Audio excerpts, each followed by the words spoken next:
Little kitty cats. I tell you what, I don't think they're going to be sleeping in bed in the long term. You just about get to sleep. It's 4 times in a row. It was just like a couple of minutes off going to sleep. I was in a real relaxed state and something had happened. One of them would walk over the top of me or some bloody thing.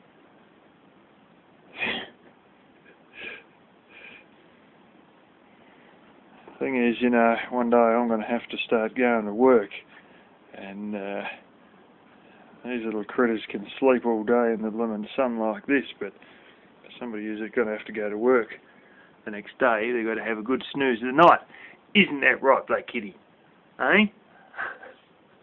It's funny, I've actually caught them completely asleep before I go to bed, and then they wake up and then hop on the bed as I'm going to bed and then walk around half the night keeping me awake. But anyway, going to have to use a couple of boxes. I've actually got a couple of boxes there. I'm going to set up as little beds for them and whatnot, but we'll get to that when we get to that. But in the winter they'll definitely want to stay in there purely because of the wood heater and whatnot. But anyway, get on with this door. Oh well, look what I got out of the ground last night, and it was too dark to show it, and I just saw it there again, and I thought I'd better blooming show it now, because I've been getting a bit carried away with firewood. Flipping huge, this piece. Now, I think this is actually cast iron. There was a wood stove. You see the dunny there, and there's the cypress trees and a few boxes on the bottom. On the other side of that, there was an old wood stove. You know, the slow combustion thingies with the oven in it and all that. All rusted out to buggery, and I ended up throwing that in scrap metal quite a while back. And I don't know if this is off that or off something else. I couldn't really see it being off that because I don't know where it would go. It could be off another one, who knows. But the old wood stove was an IXL, and this may have the same brand name on it. Yeah, it's flipping big, as you can see. That's more than a foot by foot. That's about 15 inches by 15 inches. Yeah, maybe 16 by 16, something like that. Now, with a thing called an angle grinder, and I have 2 9-inch angle grinders, and I've actually got 6 grinding discs that have actually never been used yet. 6 new grinding discs for said grinders. And I got, you know, plenty of other discs for the cordless one and whatnot. Grind off that, you grind off that, you grind off the old 43 that's written there, and you've basically got yourself a hot plate that you could sit your pots on. And then you'd need to go and build some sort of a stove, you know, to use this as a hot plate or whatever. Some of the larger car propane tanks, particularly the ones they use in the F-150s and stuff like that, some of those are really quite large, and you could probably use one of those tanks and use this as a hot plate. Or, you know, whatever, you could make up something else. My grandfather actually had a barbecue made out of old cinder blocks, or pretty much like those ones Troy was using the other day. And few bits of old blooming fridge mesh and a bit of 3mm or 3.5mm sort of 1/8 inch steel, and made himself a barbecue.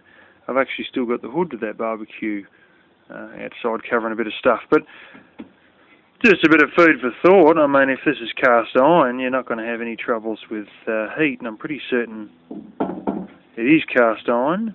And grind a few bits off, and I mean, even without those ground off, you could fit blooming a pot there without a problem. But yeah, I'm likely to keep that for possible later use, but just gives you a good idea of what your flaming kick out in the grass every now and then. It's flipping unbelievable. Well, might end up leaving the flaming books in here. There wasn't much wood after all. I went down and got all the stuff down at the pine trees, and even a bit of other stuff that I'd cut up, which was beside the driveway. And the bits that were a little bit funny have been left at the stack beside the driveway. Some crazy kittens on the outside. And this is pretty much the stuff that's almost borer-free completely. You know, maybe 2 or 3 holes. That'd be a bit about it. But yeah, so I cleared this all out. But oh well, you know, it's good to give myself a decent amount of blooming room and whatnot. You know, undercover before winter, because then I can plonk other things in here that I may need to plonk in to keep me out of the weather and whatnot. And, yeah.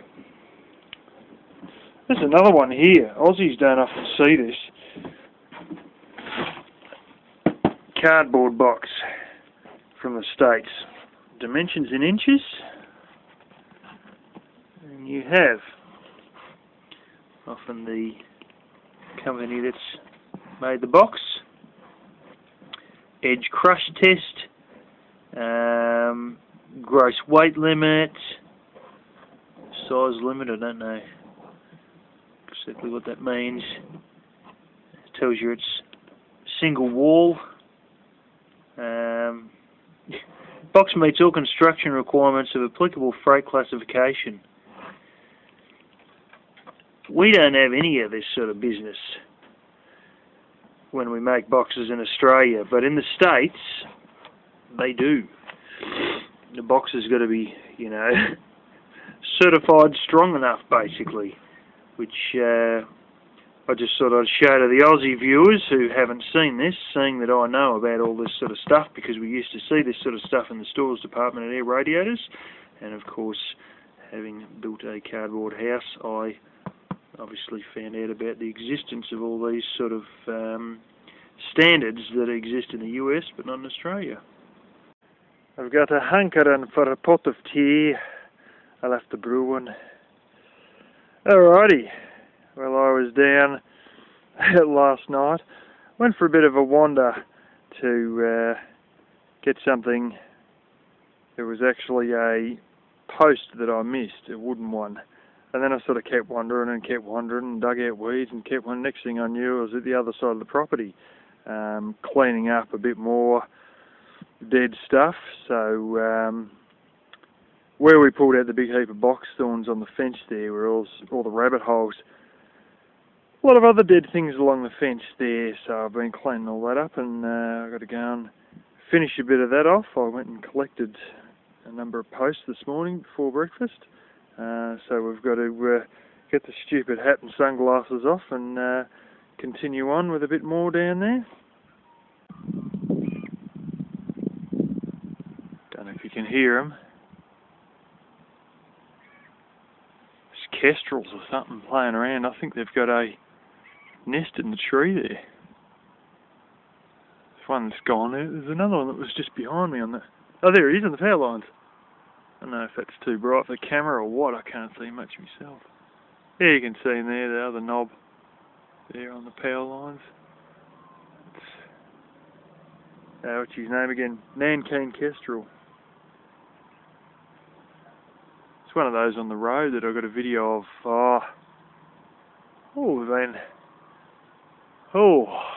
About a year ago. Yeah, it would have been. Just stand on the side of the road, and I've got real close up footage of them. Everyone's worried about the beak biting you. You actually want to be worried about the claws, feet grabbing you, because that's a real danger apparently. Now right, buddy. If I get real close, he'll fly off.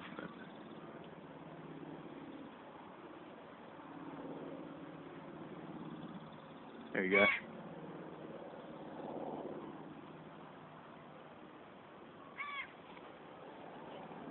There's this krr, krr, krr thing sometimes as well.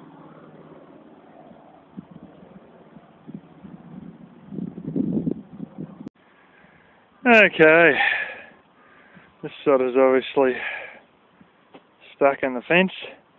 So instead of going to try and cut it all out, I'm just cutting the small stuff off. This is the stuff likely to just get lost in the grass, become stupid gangles.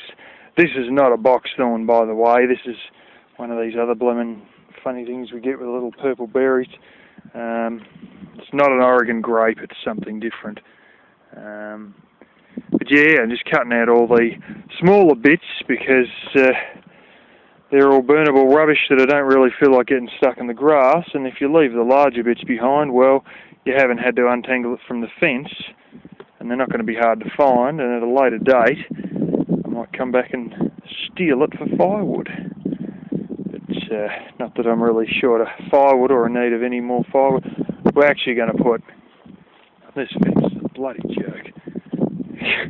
Look at this, it's like one fence and then it's like, well, obviously they're too good to jump through, so then there's a second bit, and you know, it's just a joke. But this is the bit where we lost most of it here when we pulled the box thorns out. I deliberately clipped either side of it so that it would actually, you know, not rip the whole bloody fence down when we took the box thorns out. But this is the $1 million posts. Some point I should roll all this up and take it back because this will go in a scrap metal, but I can guarantee you nothing will grow here. The reason is there's no grass seeds here because the box thorn's been there for so long, and usually takes a couple of years before stuff starts coming back. I've only got a bit of grass coming back under the pines on the point, you know, and it's been like 2 years since we cleared those box thorns out. So, but yeah, there's another thing I've got to point out. Just give me a second here. There's a lot of blooming rocks around here. Now, this here, and you see the bunch against my car there, a lot of this was bought out. There's a particular utility that decided to put a line through, pretty much near the boundary fence here, and they put this blooming line through, what was it, in the late 90s? And the thing goes right up, whole length of my property, a few metres out from this boundary fence. And there's some more large rocks near those stacks of construction pine and that we've got there. Hopefully the wind isn't affecting things, it usually is. But anyway, I got no shortage of rocks in general. I'm pretty good until you go down the side of the hill. My father's place has got more. There's areas of this town where it's that bad that when they were originally getting property taxes and that, they would complain to the state government. And I mean, you know, this is back in the 1800s. They said the taxes are too high. We want them to be only 1/3 of what they are, and they were willing to go to court and everything over it. And you say, well, why would they want 1/3 of what everybody else is getting? The reason behind it was they said only 1/3 of it is actually ground, where there's grass. The other 2/3 is rocks. And there's areas of my town that I can show. I'm not joking. They're grazing sheep, and the only grass is the stuff that grows in between the cracks between rocks. I'm not joking, it's just grass coming out in between rocks, and that's what the sheep are grazing, jumping over all these rocks. Anyways, I did watch a TV show where they said if you get rocks about, or maybe this size, maybe like another half as big again, you know, stuff like this or whatever, what you can see above the soil there, ones like this and that, down in the capital they pay, you know, $1,200, $1,000 for a rock like this to put in their garden. And it's too expensive, so then they're getting fiberglass ones made up in China and making fake rocks to put in their garden. Are you shitting me?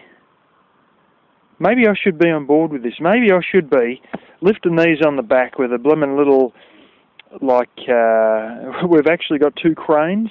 You know, one of them's a chain one, and another one's a funny crank handle one my father's got only very recently. And you just sort of crank this handle back and actually you sort of rock it back and forth.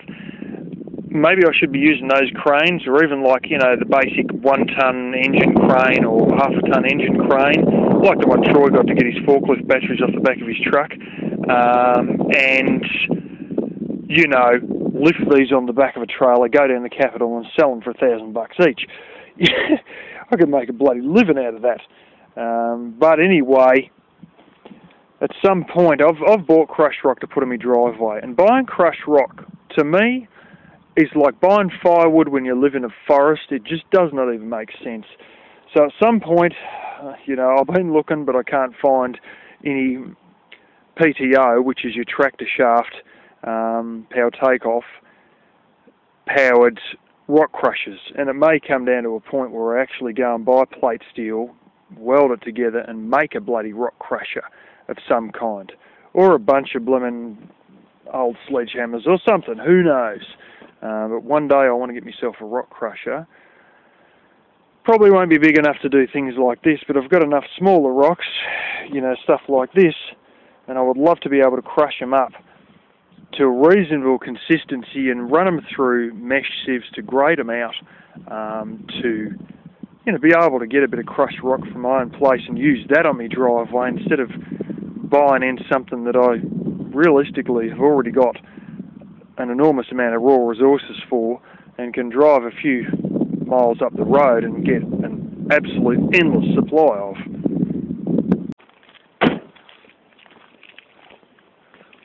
Oh look, little lambie there. There's another one. My father's actually noticed there's quite a few lambs, and one of them's got twins, but see Didym's walking there. The one Baron's in there somewhere near the solar panel. Oh, here we go, everyone gets on the panic.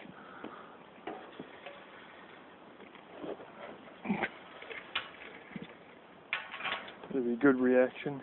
I've always wondered that. Kitten versus lamb, kitten versus sheep. That'd look bloody hilarious. Oh, here we go. Got near the water tank.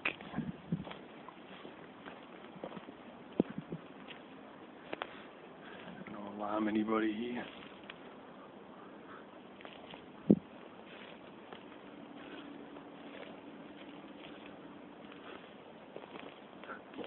Having a nibble of the boxthorn.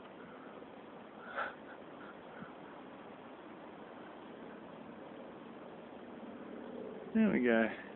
Follow Mama through the bloomin' big rose bush. Tiny little one. They don't even realise I'm here.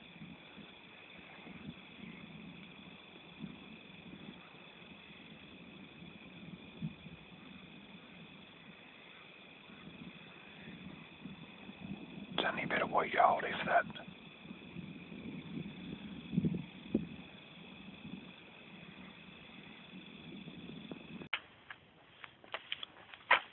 Alrighty. Taken all the wood inside in buckets, and I've just been cutting this gear up last few minutes. Got this big one out from underneath near the pit that's underneath all the collapsed trees and boxthorns and rubbish there, because I went in there last night and got out some bottles. Yeah, I got all these out. Every single one of those is from what I got out last night. So yeah, kitty cat's got a bit of flea stuff as well. They've had a few stick-tight fleas. And so they got a bit of Advocate, which is like a pour-on stuff you squirt behind their head. Sort of went a bit far down with Black Kitty and it was almost on her neck, and then she managed to get a paw down there somehow and get it on a paw and then lick it off a paw and then go, shit, this tastes disgusting, and then go outside and drink water. So that's not as good as it could be, but anyway, with a bit of luck, enough of it has got in a system to make a difference. I top the water up in these. You're supposed to do it after about 3 or 4 charges, which would be like 3 or 4 days, and I've sort of left it about 2 or 3 weeks. But anyway, yeah, it seems there's still a bit of sulphur on the top of the plates and all that. The mob I got these solar panels from and the charge controller, and actually same with that solar panel and charge controller, they tested that desulfation fluid for 3 years before they stocked it, and they reckon it's fantastic stuff.